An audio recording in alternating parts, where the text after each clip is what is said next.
Основное психотравмирующее событие. Почему этому вопросу я уделяю много времени на своих приемах. С вами я, клинический психолог, практикующий кинезиолог Николай Соловьев. Подписывайтесь на мой канал. Вопрос далеко не праздный. Психотравмирующие события. Их в нашей жизни может быть много. Но есть так называемое коренное событие, либо корень проблемы, до которой мы доходим различными методиками, тестируя те или иные состояния пациента, что действительно является корнем вопроса, с которым пациент обратился. Это может быть мануальный мышечный тест и приемы его тестирования. Сюда подключается обычно акупунктура, акупрессура, конечно, гипноз, регресс, экзорцизм. Все тоже помогает найти именно корневой случай. Тот случай, который является главным образующим звеном для тех дисфункций, для тех состояний психики, которые может испытывать пациент. Далее идут просто симптомообразующие случаи, которые загоняют человека упорно в одни и те же состояния. О чем идет речь, если говорить простым языком? О том непрожитом моменте жизни, который человек, каждый из нас может проживать каждый день, приходя как на войну и вспоминая то или иное событие под действием различных психотравмирующих факторов. Только представьте, что человек не смог преодолеть какой-то сложный момент в жизни. И каждый день по тем или иным причинам он, как в тех революционных событиях, пытается победить сам себя, побеждая свою боль, гнев, страх, ревность и другие эмоции, которые были тогда испытаны.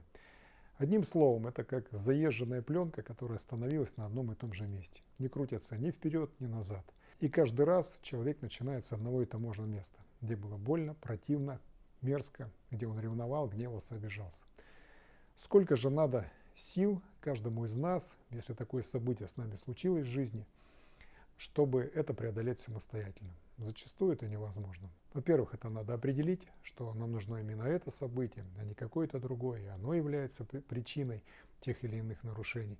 Ну и потом помочь пациенту, себе любимому, прожить это до конца. Как только прожил, закончилось событие, появился новый опыт, и наша психика, наше подсознание перестает на это реагировать столь болезненно.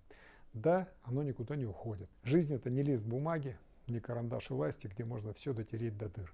Нет, это не так.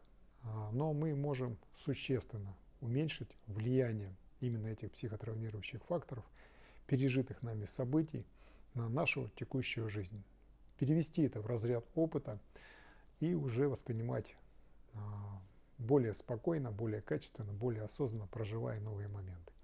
Ровно этим я и занимаюсь на своих приемах с каждым пациентом, который обращается с подобными вопросами ко мне.